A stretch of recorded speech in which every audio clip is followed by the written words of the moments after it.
केंद्र सरकार बँकिंग क्षेत्रामध्ये करत असलेल्या विविध बदलांना विरोध म्हणून आज देशभरातील बँकांचा एकदिवसीय संप आहे। त्यामुळे शनिवार रविवार पकडून 3 दिवस सलग बँका बंद असतील। त्यामुळे सरकारी आणि खासगी त्याचबरोबर विदेशी बँकांचा यामध्ये समावेश आहे। या बंदमध्ये स्टेट बँकेसह 10 लाख बँक कर्मचारी सहभागी होणार आहेत। स्टेट बँक ऑफ इंडियाचं विलिनीकरण आणि आयडीबीआय बँकेचं खासगीकरण या आणि इतर कारणांसाठी बँकांचा आज संप असणार आहे।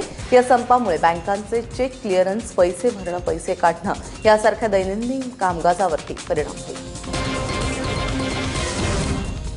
दिघावासियांना राज्य सरकारने मोठा दिलासा दिलाय, कारण अनधिकृत बांधकामांना संरक्षण देण्याचा निर्णय सरकारने घेतलाय। मंत्रिमंडळाच्या बैठकीत हा निर्णय घेण्यात आला। अनधिकृत बांधकामं नियमित करायची असतील तर त्या संदर्भात 31 जुलैपर्यंत भूमिका स्पष्ट करण्याचे आदेश हायकोर्टाने दिले होते आणि त्यासाठी अवघे 2 दिवस शिल्लक असताना सरकारने हा निर्णय घेतलाय। अनधिकृत बांधकामं नियमित करण्यासंदर्भात राज्य सरकार हायकोर्टात प्रतिज्ञापत्र सादर करणार आहे। या सगळ्या संदर्भात मंदा म्हात्रे ज्या भाजपच्या आमदार आहेत त्यांच्याशी आम्ही फोनवरून संवाद साधला। पाहूया त्या काय म्हणाल्या।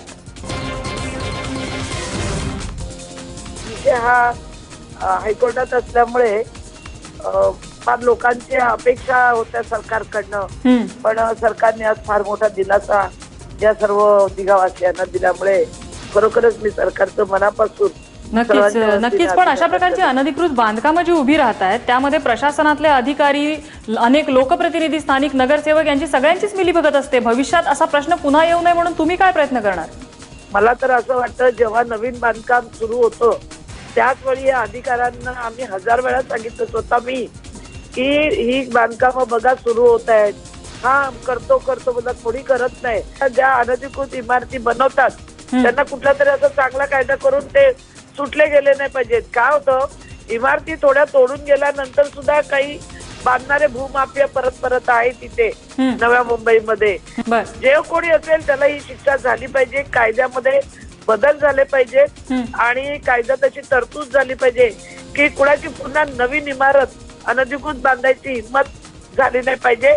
तेव्हाच कुठेतरी हे अशी बांधकामं थांबली जातात आणि ज्या लोकांचा दोष नसताना त्या लोकांना आज बेघर व्हावं लागलं। म्हणून नक्कीच आम्ही या अधिवेशनामध्ये ही मागणी केल्याशिवाय राहणार नाही।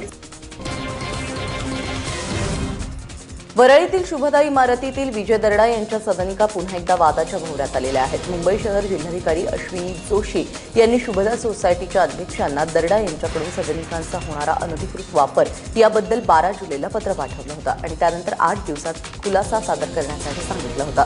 मात्र 16 दिवसानंतरही सोसायटीच्या अध्यक्षांकडून उत्तर मिळालेलं नाही। त्यामुळे सदनिकांचा अनधिकृतपणे वापर होत असल्यावर विजय दर्डांवरती आता काय कारवाई होतीये याकडे लक्ष आहे। यावर कारवाई न करण्यास जिल्हाधिकाऱ्यांवरती दबाव असल्याची जोरदार चर्चा ही सध्या सुरू आहे।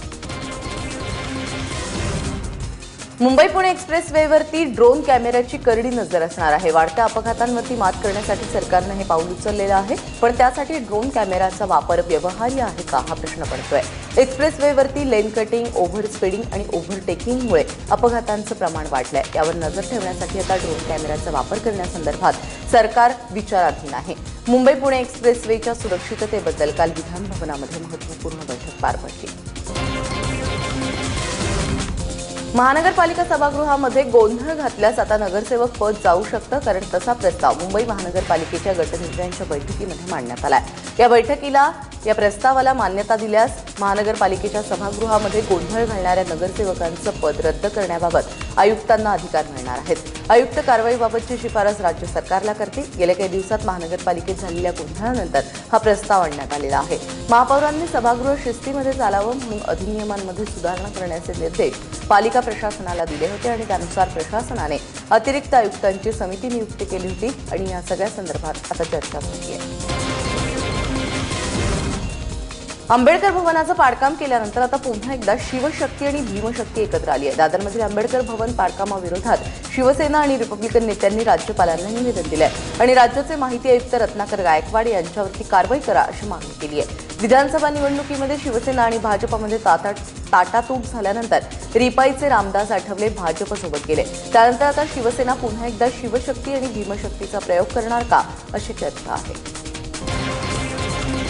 विधान परिषदेमध्ये जी लक्षवेधी झाली होती आणि ज्याला मुख्यमंत्री देवेंद्र फडणवीस यांनी उत्तरात असं म्हटलं होतं की राज्याचे माहिती अधिकार आयुक्त रत्नाकर गायकवाड यांना त्यांच्या पदावरून मुक्त करण्यासाठी राज्यपाल महोदयांची ते परवानगी मागत आहेत। तर त्या संदर्भात आमची विनंती होती। वाढदिवसाच्या निधीवरून झालेल्या वादानंतर सोलापूर महानगरपालिकेचा सत्कार आणि मानपत्र स्वीकारणार नसल्याची उद्विग्न प्रतिक्रिया सुशीलकुमार शिंदे यांनी दिली आहे। ते काल सोलापुरात बोलत होते।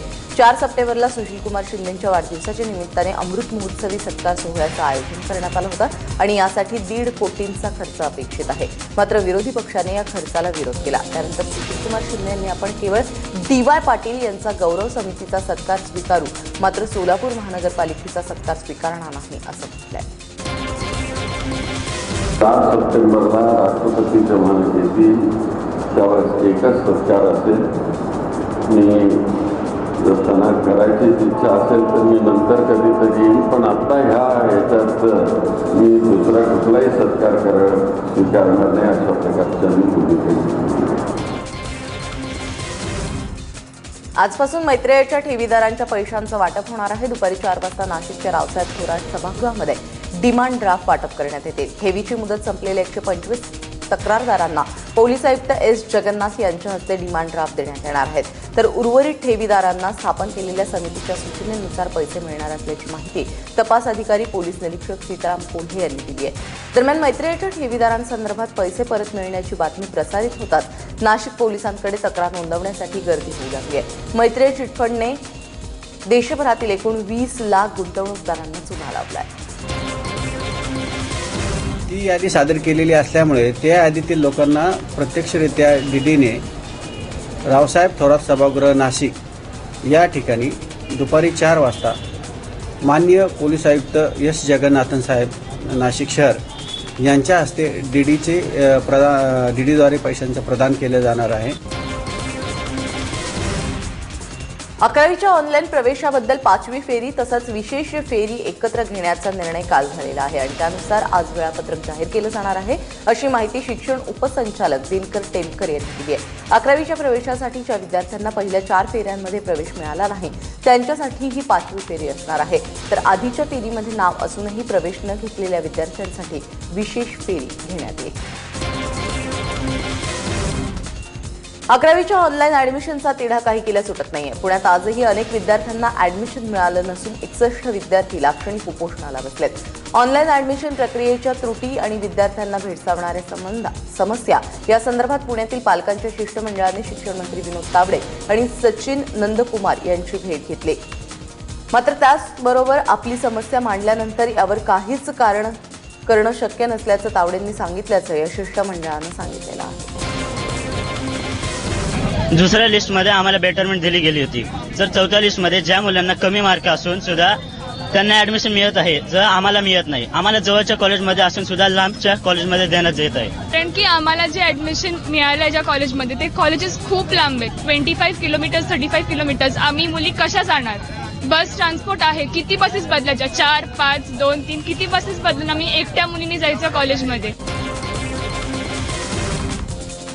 मुंबईच्या क्राईम सायन रुग्णालयामध्ये एक शरीर आणि 2 तोंड असलेली बाळं जन्माला आलेली आहेत। विशेष म्हणजे या बाळ आणि आईची प्रकृती उत्तम आहे।